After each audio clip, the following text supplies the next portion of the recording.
kan pemerintah sudah melakukan persiapan banyak nih Bang. Dari sisi infrastruktur, kemudian menambah ruas jalan tol baru yang bisa digunakan di mudik sekarang. Kemudian transportasi darat juga disiapkan. Transportasi udara bahkan diberikan insentif untuk masyarakat, diskon 13%. Laut pun juga kita selalu pantau terus. Dari Komisi 5 dalam hal pengawasan, sudah sesiap apa nih pemerintah nih? Salah satu indikasi atau indikator mengurangi harga dari tarif tol itu adalah tidak tercapainya tadi. Iya. Jadi kalau misalnya ruas itu ya maksimum diisi oleh VCR namanya, volume kapasitas rasio itu misalnya 1.000. Nah, di mobil yang ngetap 1.001 itu harus otomatis diskon. Ya pasti dia akan terhambat kan. Iya. Kapasitasnya 1.000, volume jalan dengan kapasitas kendaraan idealnya 1.000. Nah, kalau ada yang lebih masuk dari situ, diskon sampai 1.300, orangnya ke 1.500, bisa dimulai dari 10%, 20%, 30%. Tergantung dari jarak tempuhnya mereka. Tingkat kepadatannya. Oke. Nah kalau misalnya stuck gitu, masa ya orang disuruh bayar? Iya. Ya mendingan saya lewat jalan arteri. Biasa. Terus apa ininya yang didapat dari ngetep bayar itu? Makanya pada titik kalau saran saya ya, ide saya sampai gratis.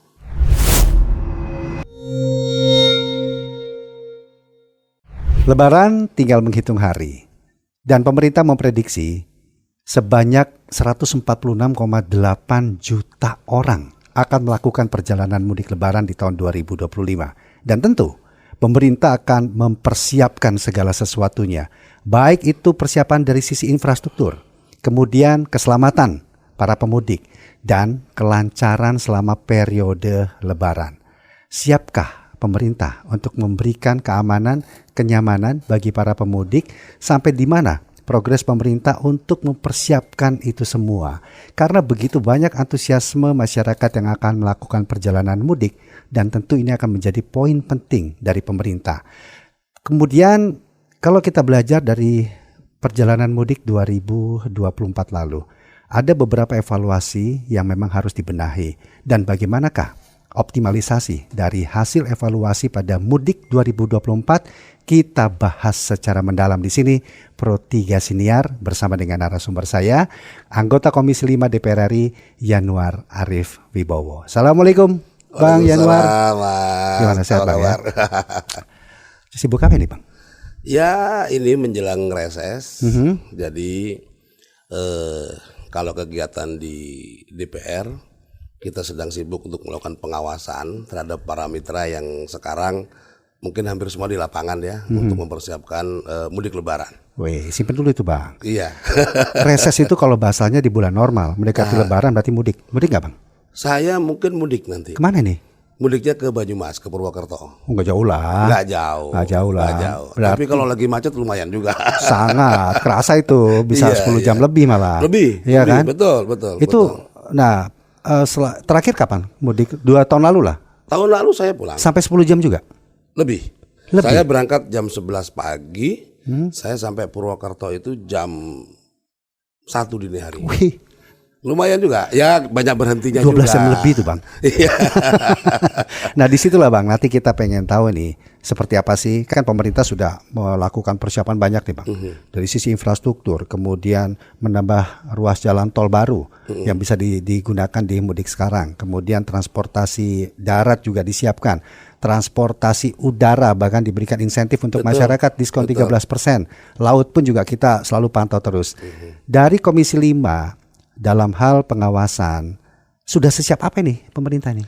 Jadi kemarin kita sudah lakukan rapat gabungan bersama seluruh mitra, PU, Perhubungan, kemudian BMKG, termasuk juga Basarnas, dan juga Kakor Lantas.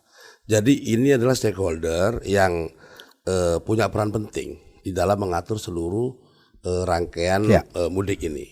Jadi Perhubungan dan PU ya ini akan memitigasi semua. Mana daerah-daerah yang menjadi titik-titik kepadatan bahkan kebencanaan. Ya, mulai dari ekstrimnya cuaca kita menjelang lebaran ini itu sangat berpotensi longsor, banjir. Nah di titik-titik itu PU menyiapkan posko, menempatkan alat-alat beratnya, sehingga Antisipasi ya berarti antisipasi. Jadi kita lebih ke mitigasi supaya perjalanan mudik masyarakat kita itu jadi lebih nyaman dan lebih aman. 3 kuncinya Mas dalam pelaksanaan mudik itu. Pertama adalah keselamatan, yang kedua adalah keamanan, yang kenyamanan. Makanya kenapa kemudian kita dorong pemerintah untuk memberikan insentif kepada masyarakat, termasuk diskon tarif tol, diskon tiket pesawat, ada fasilitas mudik gratis dengan bis, dengan kereta, dengan kapal. Ini bagian dari upaya pemerintah sebenarnya untuk memberikan layanan yang terbaik buat masyarakat. Dari 3 validasi tadi nih, Bang Yanuar ya, keamanan, kenyamanan, dan keselamatan. Kita ngomong di darat dulu deh. Apakah itu sudah terpenuhi? Kalau kita belajar evaluasi dari tahun ke tahun, untuk saat ini persiapannya dulu dong kita lihat gimana nih Bang. Jadi kalau kita ambil data Kakor Lantas ya 2024 itu ada 1.150 kecelakaan dengan korban meninggal dunia itu 27.000. Jadi itu bisa 3 sampai 4 jam meninggal per hari, per jam. Per jam ya. Ya itu besar sekali. Dan kalau kita zoom lagi gitu ya, itu kebanyakan terjadi di kendaraan roda 2. Makanya layanan mudik gratis ini sebenarnya ingin mengurangi intensitas pemudik yang menggunakan sepeda motor karena itu sangat berbahaya. Tapi tingkat kepuasan tahun lalu itu keseluruhan ini Bang ya mencapai 80% loh. Dan mudik gratis itu 91%. Gak ada masalah loh Bang. Betul. Terus apa yang bisa dikritisi? Jadi gini, kita ingin mendorong ya pemudik yang menggunakan sepeda motor ini pindah. Gitu loh, bisa gunakan bis gratis, bisa gunakan kereta api yang difasilitasi Menteri Perhubungan gitu ya. Bahkan kalau dengan kereta api itu motornya diangkut juga. Gitu loh.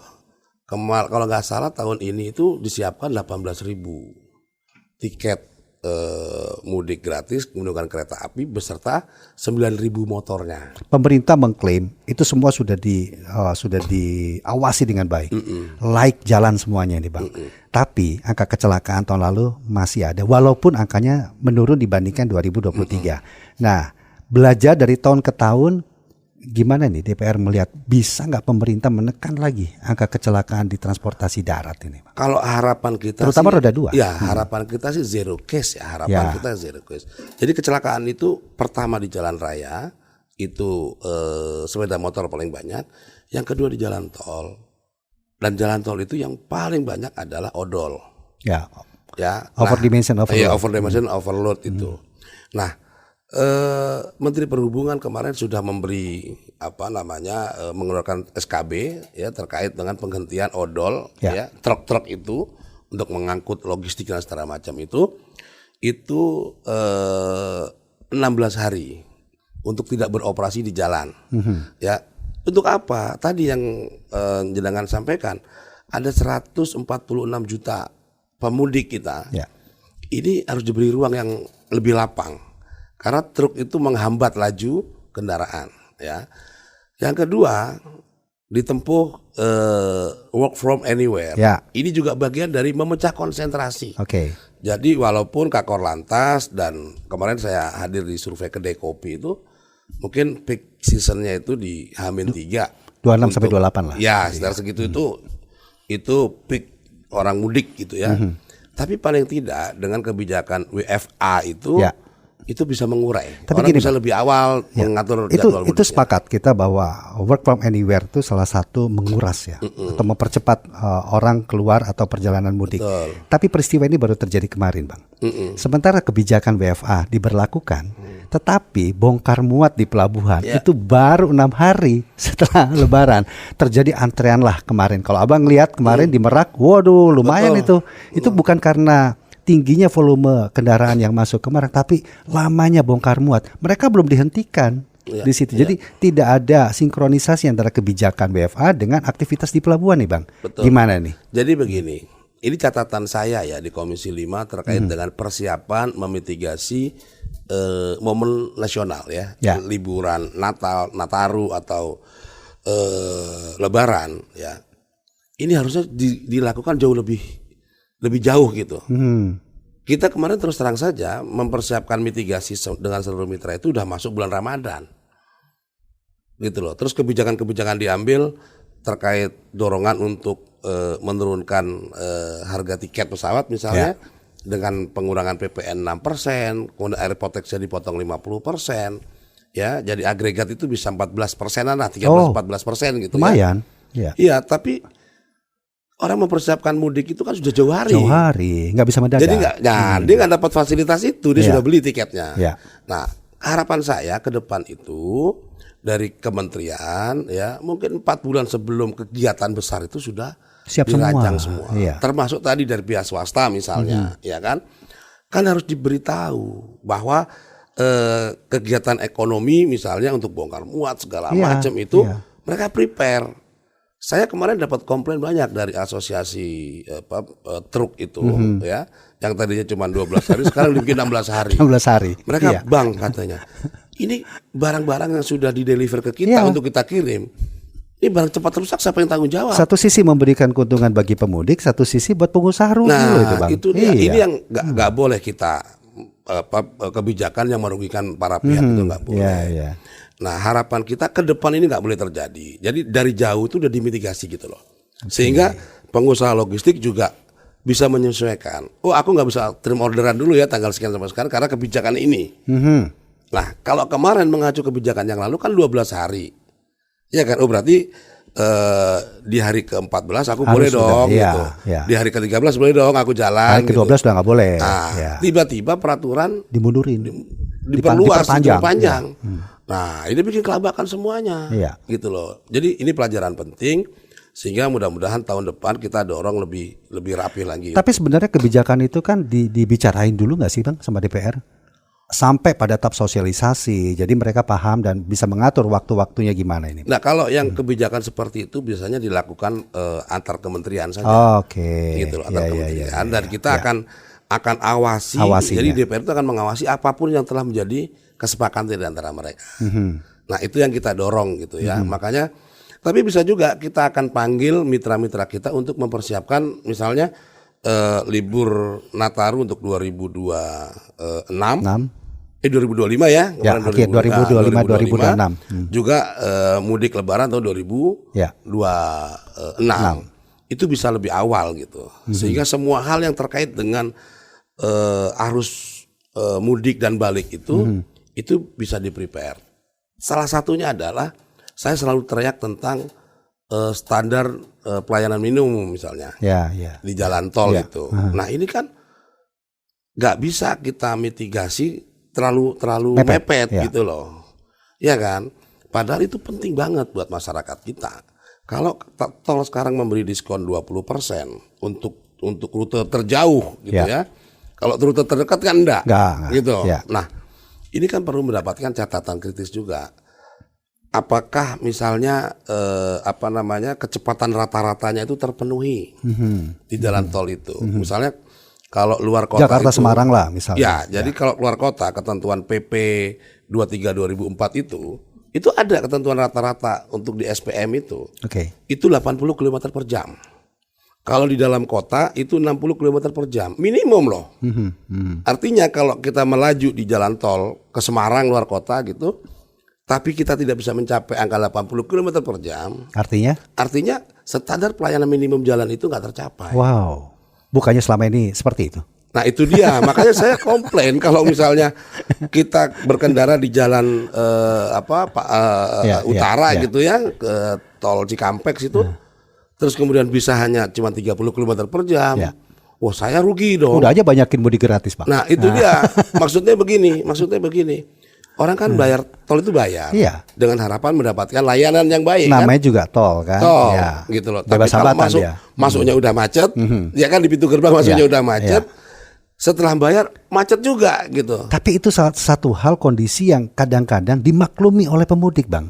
Nah inilah. Iya kan. Sudah tahu mudik udah pasti macet. Saking baiknya orang Indonesia. Itu kan. Alhamdulillah, masih alhamdulillah. Ternyata untung gitu. Ternyata itu di bawah standar minimum. Standar pelayanan minimum itu ditentukan loh, di aturan itu ada. Jelas itu ya. Jelas. Bahkan gitu ya. Soal lubang di jalan Ya. tol, sempadan, terus rambu segala macam, terus ketersediaan CCTV, dan itu jadi bagian dari SPM. Oke. Makanya kemarin kita agak keras bicara soal itu karena SPM inilah yang dijadikan salah satu acuan untuk menaikkan harga tiket, harga tarif tol gitu. Ya. Nah, kita kritisi kan masyarakat kita jangan terus dibebankan dengan kenaikan harga tarif gitu.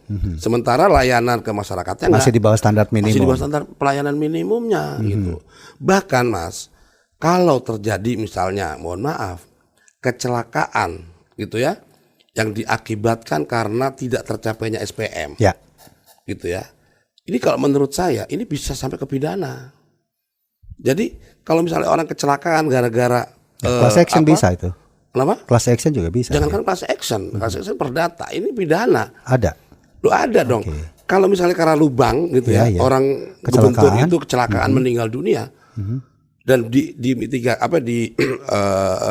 diinvestigasi ternyata itu terjadi adalah jalan berlubang. Ini kena Mas, itu kena di 359 kalau kita mau berlakukan. Itu kelalaian yang menyebabkan meninggal dunia. Tapi kalau kondisi jalan tol kita kan bisa dipastikan kalaupun ada sedikit lah ya jalan berlubang. Berlubang sedikit, tapi bergelombang yang banyak. Bergelombang banyak. Nah, pertanyaannya itu sekarang bagaimana tetap menerapkan kenyamanan ataupun tetap di bawah ambang standar SPM tadi, memberikan kenyamanan dan kelancaran bagi masyarakat mudik. Masih mungkin nggak dalam waktu sekarang itu bisa dilaksanakan itu, Pak? Makanya kemarin ada lagi diatur lagi nih di PP terkait dengan monitoring layanan jalan tol itu dengan balai-balai PU gitu loh. Ini kan dua ruas yang berbeda nih. Kalau PU itu kan mengerjakan yang reguler, jalan bukan biasa. Jalan tol gitu. Nah itu jadi ranahnya PU. Jadi kalau jalan berlubang di jalan tol itu bukan kerjaan PU itu. Jasa marga. Itu jasa marga atau penyedia jalan lah, pengusaha jalan tolnya. Nah dia bertanggung jawab. Makanya saya selalu mendorong pengelola jalan tol atau BUJT itu Badan Usaha Jalan Tol itu nggak boleh sembarangan. Dia harus juga concern terhadap keselamatan. Bukan concern mikirin besok tarif tol ditambah ya. Oh ada inflasi ya, tambah lagi tarifnya gitu. Oh tidak. Bahkan saya berpikirnya begini, salah satu indikasi atau indikator mengurangi harga dari tarif tol itu adalah tidak tercapainya tadi. Jadi kalau misalnya ruas itu ya maksimum diisi oleh VCR namanya, volume kapasitas rasio itu misalnya 1.000. Nah di mobil yang ngetap 1.001 itu harus otomatis diskon. Ya pasti dia akan terhambat kan. Kapasitasnya 1.000, volume diisi, jalan dengan kapasitas kendaraan idealnya 1.000. Nah, kalau ada yang lebih masuk dari situ, diskon. Sampai 1.300, orang yang ke 1.500 bisa dimulai dari 10%, 20%, 30%. Tergantung dari jarak tempuhnya mereka. Tingkat kepadatannya. Oke. Nah kalau misalnya stuck gitu, masa ya orang disuruh bayar? Iya. Mendingan saya lewat jalan arteri. Biasa, terus apa ininya yang didapat dari ngetep bayar itu? Makanya pada titik kalau saran saya ya, ide saya sampai gratis. Bahkan orang cuma bayar 20%-nya. Kenapa? Lu macet banget. Saya udah rugi waktu, rugi bensin, ya kan, rugi tenaga. Masa disuruh bayar lagi gitu. Tapi ngomong-ngomong ini udah nyampe ke Jasa Marga belum Pak langsung Pak? Ya kita kan tadi jenengan sampaikan suara rakyat kedengaran belum kedengaran, saya suarakan sekarang. Oke, tapi benar. Itu mungkin dong. Kita harus fairness dong menjaga itu yang jarang kita ketahui tentang konsep pelayanan yang terbaik itu ternyata seperti itu Bang gitu betul, kan. Betul dong kan. Karena sekarang Jasa Marga sudah punya sistem real count gitu ya. Cepat ya. Iya, sehingga dengan Korlantas nanti bisa bekerja sama. Kapan dilakukan kontraflow, kapan harus dilakukan one way segala macam. Comment center kita canggih loh. Bagus, bagus. Makanya kebijakan yang baik itu kan harus berbasis data. Iya. Jadi ketika kita bicara, harus one way, kenapa? Ini faktanya, datanya sudah over capacity nih, VCR-nya udah luar biasa nih. Udah harus di atas 0,7 nih, ya. udah hampir 9, 0,9, bahkan hampir 1 gitu. Pesawat delay aja kita dapat kompensasi ya Bang ya. Itu dia. Walaupun cuman roti sama Apalagi ini berjam-jam kan di tol. Jadi Iya. saya terus terang Mas, kita ingin suarakan apa sih yang menjadi hak masyarakat kita. Oke, iya. Gitu ya, mereka nggak boleh kemudian ditempatkan pada posisi yang nggak punya posisi tawar. Ya, itu kan di tol. Iya. Gimana yang di jalan biasanya, Pak? Nah, kalau jalan-jalan biasa ini kan jadi kewenangan ada pemerintah pusat, Iya, ada yang pemerintah provinsi. kabupaten dan provinsi Iya. gitu ya. Nah, ini evaluasinya adalah jalan tolnya bagus, ya kan ramai, ya. Terus ketika keluar masuk ke jalan arteri, masuk jalan daerah, itu jalannya nggak memadai terkadang. Ya. Sehingga ada bottleneck lagi. Ya. Ya, makanya saya kasih contoh dulu pada kejadian Brexit itu. Betul. Wah, itu fenomenal sekali kan. Wow, luar biasa Nah, itu. sampai sekarang ini juga kan masih itu menjadi salah satu titik kemacetan. Ya, Dapil saya ini Banyumas Cilacap. masuk di situ berarti, Bang. Jadi saya kalau mau ke Banyumas, ke Purwokerto, ke Cilacap, keluarnya dari Pejagan. Oke. Iya kan? Pejagan macet mulu tuh. Macet mulu. Itu masih 3 jam lah kira-kira nyampe ke Purwokerto dari Pejagan. Ya. Makanya saya usul kemarin ke Pak Menteri PU untuk ruas Pejagan Cilacap ini tol ya yang lingkar selatan ini untuk segera dilaksanakan. Oke. Segera Seperti apa dibangun. konsepnya? Jadi diperlebarkah atau Bukan, gimana? ini jalan tol baru. Oh, bikin baru. Bukan ruas baru menghubungkan Iya, dari iya, Pejagan ke Cilacap, bisa keluar dari Wangon atau dari Jeruk Legi situ ke sana. Gitu ya. Sehingga orang yang mau ke Jogja Ya. itu nggak keluar Pejagan. Mau Bisa ke Purwokerto, mau ke Cilacap itu masih masuk tol terus gitu loh. Karena Abang tadi keluar Pejagan masih 3 jam lagi kan? Iya, Lebih karena tepat. Ya. atau orang mau ke Jogja itu keluarnya situ Mas. Kalau mau jalur selatan ya, Selatan, ke Pejagan. ke arah Brebes, Tegal itu arahnya Masih ke jauh sana. lagi situ. Iya, Kebumen situ ke sana. Tapi itu kan jangka panjang nih, Bang. Ya, untuk infrastruktur tol itu kan nggak bisa langsung. Nah, untuk kondisi saat ini saja, dari hasil pengawasan DPR melihat dari kondisi infrastruktur jalan, kemudian juga fasilitas pendukung lainnya, posko kesehatan, apapun lah. Yang penting variabel kenyamanan, keamanan, kelancaran itu dapat terpenuhi. Betul. Ini bagaimana? Kalau di arterinya aja. Iya, jadi gini, memang kemarin sempat agak terhambat ya, Ya. karena ada efisiensi anggaran pada dibintang-bintangin. Saya tadi semua. mau ke sana. Iya, saya udah tahu arahnya mau kemana. Bahkan waktu kita RDP anggaran waktu raker itu anggaran PU dari 100 sekian triliun menjadi 29 triliun. Dihilangkan 80 Itu triliun ya. iya, itu tidak ada perawatan jalan.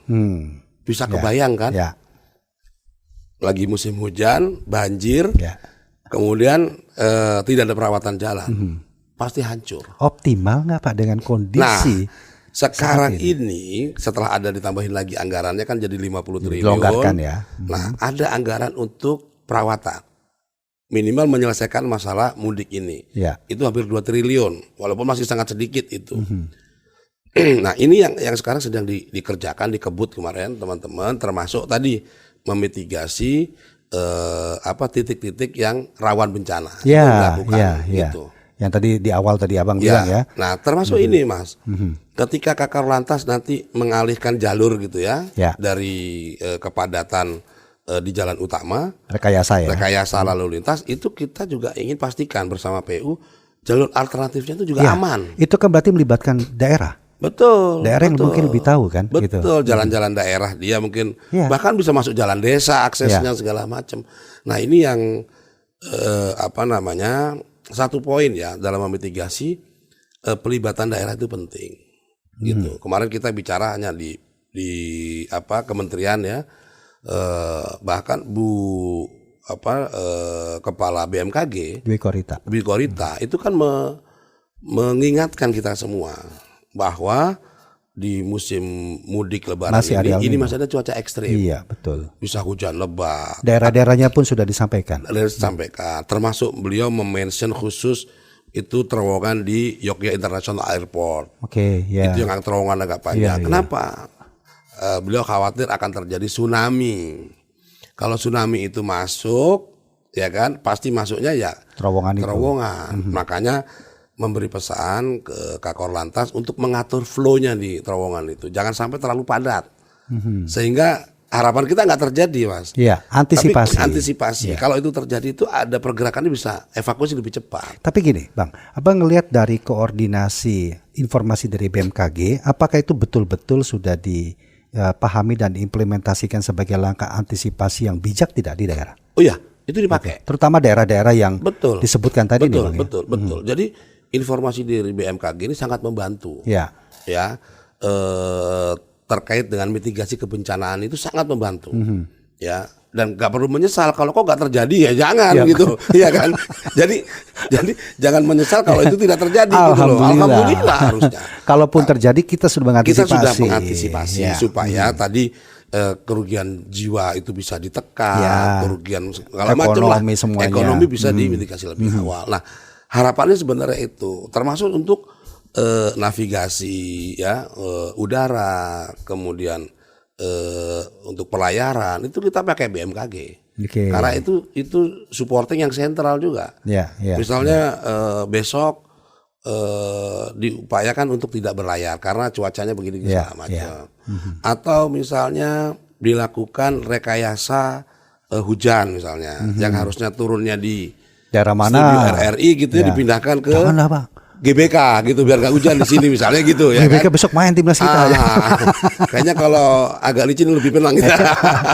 Kenapa nggak depan Senayan aja, Bang?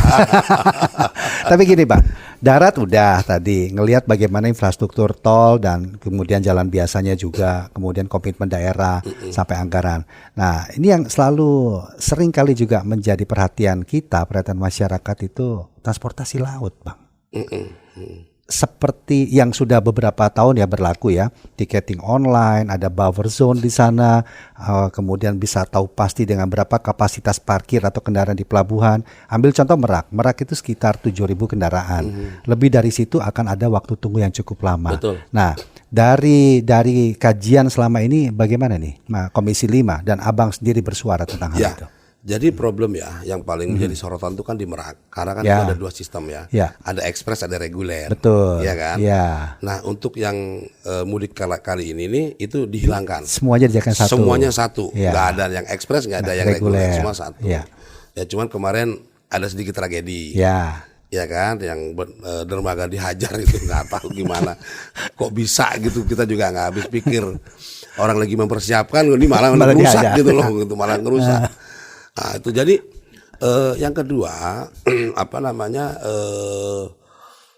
problem terbesar kita ini Mas ya, kembali lagi ke SDM ya, ya sumber daya manusia. Terkadang bukan sistemnya udah bagus. Ini menarik nih. Iya, sistemnya sudah bagus. Tapi kalau SDM-nya korup, SDM-nya nggak bersih, sistem itu bisa hancur juga. Itu ditemukan di situ. Oh banyak Mas, gitu loh. Nanti bisa dibuka ininya ya. Orang itu mau berlabuh itu kan ada. Ya, ada PNBP-nya sebenarnya. Iya, itu bisa dibikin on off. Harusnya kan online itu sistemnya udah ada. Karena kalau kita ngomong fair, orang uji sandar apa itu ada. Abang bilang tadi kan kalau di tol kapasitas kendaraan sekian masuk bisa satu diukur. Dia kena diskon. Nah, di pelabuhan bagaimana hal itu bisa diterapkan? Iya, harusnya tuh bisa. Harusnya ini bisa.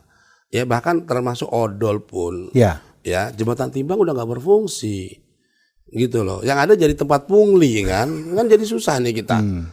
Ya, nah saya juga dorong misalnya nanti ada yang namanya teknologi itu kamera gitu ya, itu bisa mengetahui bobotnya langsung. Nah, comment centernya ini yang kita akan dorong gitu ya. Tahun anggaran nanti lah kan sangat efisiensi. Betul. Gitu. Tapi harus ditata nanti ke depan supaya bukan hanya bobotnya, tapi juga dalamnya. Ketahuan apa itu? Oh iya, kan gini Mas. Apa yang membuat harga kita itu mahal? Salah satunya distribusi di Indonesia itu mahal. Iya, betul. Tapi coba bayangkan. Jalur distribusi kita itu. Orang pabriknya di Gresik, semen Gresik, gitu ya, ngirim ke Sumatera. Padahal di sana ada semen juga dari Padang, ngirimnya ke Jawa. Ini apa ini? Sama-sama BUMN. Dua-duanya ini bisa cross gitu loh. Ini kan terus ditata nih, tata niaga seperti ini gitu. Sehingga jalan kita akan lebih awet gitu kan. Udahlah, misalnya yang dari Jawa Timur itu ada areanya. Nggak usah ke Sumatera. Sumatera pakai semen yang di Sumatera lah gitu. Nggak usah itu diangkut sampai ke Jawa gitu. Ini kan perlu tata niaga yang baik gitu ya. Terus mobilitas logistik yang baik gitu. Nah, ini yang perlu kita tata lebih dalam lagi ya. Dan yang paling penting Mas, kita ini menyiapkan SDM yang kredibel. yang jujur, yang amanah gitu ya. Itu yang paling susah kan. Itu dia.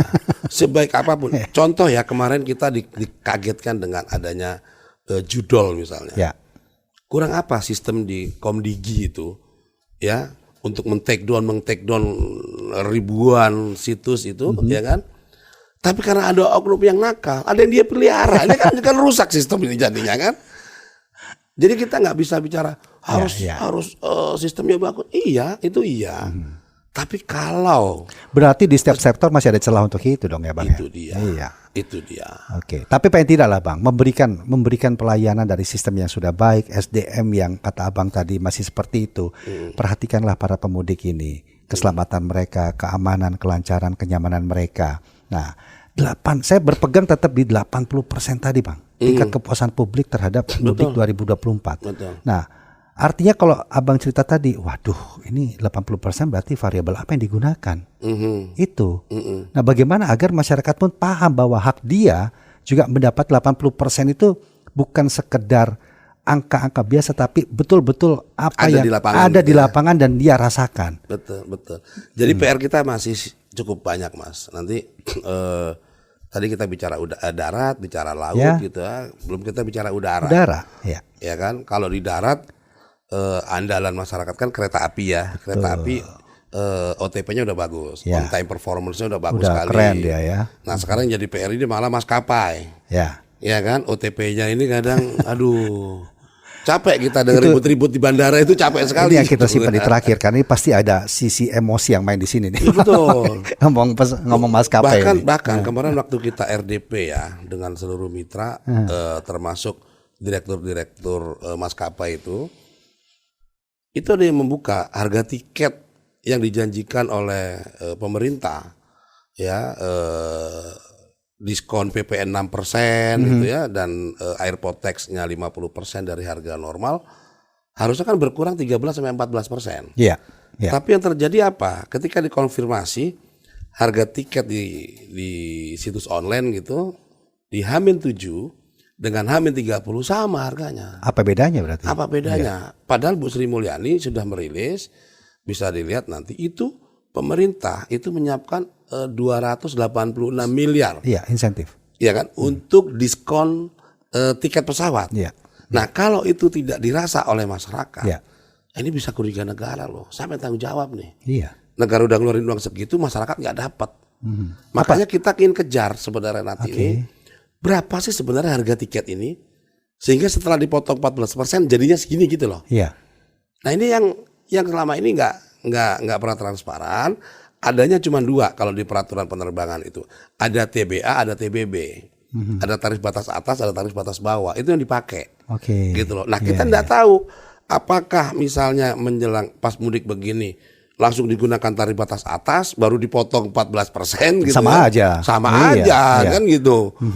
Gitu loh. Harusnya batas bawah baru dipotong. Kita kan apa komponen yang menyebabkan naik sehingga diskon itu nggak dirasa oleh masyarakat. Iya. Nah itu yang perlu nanti kita dalamin. Karena apalagi Menteri Keuangan udah sampaikan loh, udah mengeluarkan 286 miliar. Iya. Tapi fakta di lapangan yang temuan DPR seperti apa saat ini? Ya harganya masih sama. Belum nggak ada perubahan. Walaupun pemerintah sudah menggelontorkan untuk insentif itu. Iya itu udah lama. Jadi kebijakan itu udah dirilis dan disampaikan bahwa beli sekarang untuk terbang H-7 itu harganya diskon 14%. Iya. Ternyata harganya sama dengan harga yang 30 hari menjelang keberangkatan. Yang tanpa diskon, tanpa diskon. Oke. Ada apa ini? Gitu loh. Jujur nanti saya akan minta ke komisi gitu ya untuk bisa memverifikasi. Tapi kan masyarakat sudah terlanjur beli yang itu. Iya. Ya kalau kita kan berpikirnya begini Mas. Kalau yang sekarang terjadi jadi pelajaran. Kita akan evaluasi. Kita gunakan hak pengawasan kita di DPR gitu ya. Apakah diskon yang disiapkan pemerintah 286 ini tepat sasaran apa tidak? Gitu loh. Yang menikmati ini rakyat atau maskapai. Iya. Gitu loh. Jangan maskapai kemudian mengambil keuntungan dari situasi yang harusnya itu hak masyarakat. Yang hak masyarakat. Kira-kira begitulah. Oke. Kalau dari sisi yang lain ini Bang, mungkin hal-hal yang perlu masyarakat ketahui juga. Sejauh mana sih pemerintah selalu memberikan arahan sosialisasi faktor keselamatan dalam perjalanan mudik itu betul-betul sudah dimiliki nggak sih? Kalau kemarin ada survei ya dari kedai kopi kalau nggak salah. Ya, Hensat. Ya, dan Bang Hensat ya, itu 84% masyarakat kita ini mudik. Ya. Dan 74%-nya itu rutin mudik. Ya. Gitu, ya kan? Selalu rutin mudik. tuh. Ya. Tiap tahun tuh 74%. Artinya apa? Ini kan marketnya besar sekali gitu. Nah, ini kan harus kan jadi bahan dasar gitu ya untuk kita lakukan mitigasi kebijakan-kebijakan terkait dengan pergerakan 74% orang ini gitu loh. Iya. Gitu. Nah, apalagi dorongannya adalah kenapa mereka melakukan mudik? Karena keluarga, orang tua. Wah, ini udah nggak bisa dilarang nih kalau udah urusan mengabdi ke orang tua tuh nggak bisa dilarang. Iya. Naik motor pun jadi gitu loh. Iya. Nah, tinggal bagaimana kita mengatur, memfasilitasi semua pemudik ini bisa lancar, bisa aman, bisa selamat. Itu dia intinya.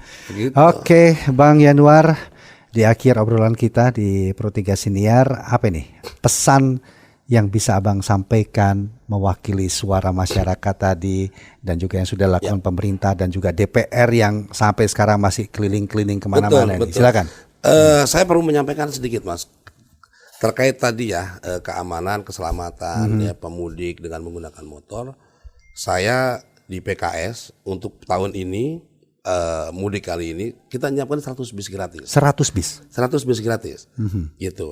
Berbagai tujuan. Start from Jakarta. Okay. Dari DPP PKS tanggal 28 besok kita akan berangkatkan. Ada yang ke Padang, ke Palembang, ada yang ke Surabaya, Jawa ya. Berbagai daerah lah ya. Seluruh daerah di Indonesia, terutama Jawa, Sumatera ya.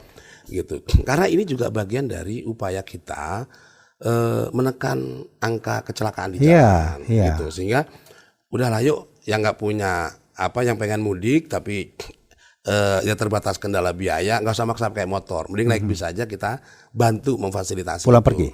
Iya. Enggak, ini pulang aja, mudik aja. Mudik aja. Oke. Jadi temanya itu pulang kampung dianterin PKS. Tanggal 28. Tanggal 28. Dari DPP 100 PKS di bis. Simatupang. Iya. Dengan berbagai rute. Dengan berbagai rute. Sudah habis kuota. Udah habis, Mas. Cepet sekali itu. Kita udah nutup udah lama-lama itu dari. Dia mau mudik ke Manado ini. Waduh. Manado pakai kapal rel nih. Oke deh. Jadi saya berharap kepada tahun ini doang atau tahun-tahun depan juga akan begitu. Mudah-mudahan kita akan lakukan secara bertahap karena terus terang kalau di PKS ini kan konsepnya Samirun. Apa itu? Sami-sami urun. Jadi patungan anggota dewan itu, ya kan? Jadi bisa terkumpul untuk membantu masyarakat. Gitu. Jadi nggak ada sponsor tunggal, kita patungan semua. Karena semangat di PKS itu gotong royong. Kita sama-sama pengen bantu. Ya ada sedikit kita sama-sama membantu. Kira-kira begitu. Oke, Bang Yanuar, terima kasih banyak. Sama-sama. Sudah hadir, udah ngobrol, kita udah ngerasanin pemerintah untuk kebaikan. Untuk kebaikan. Ya kan? Untuk kebaikan. Dan juga mengingatkan masyarakat tetap berhati-hati dalam perjalanan mudik karena apapun itu mudik adalah hak seseorang untuk kembali fitrah, kembali berkumpul dengan keluarga. Tetapi yang perlu diingat adalah dengan segala keterbatasan tetap kita memperhatikan keselamatan kita dalam berkendara nanti. Selamat Hari Raya Idul Fitri. Mohon maaf lahir dan batin. Assalamualaikum. Assalamualaikum.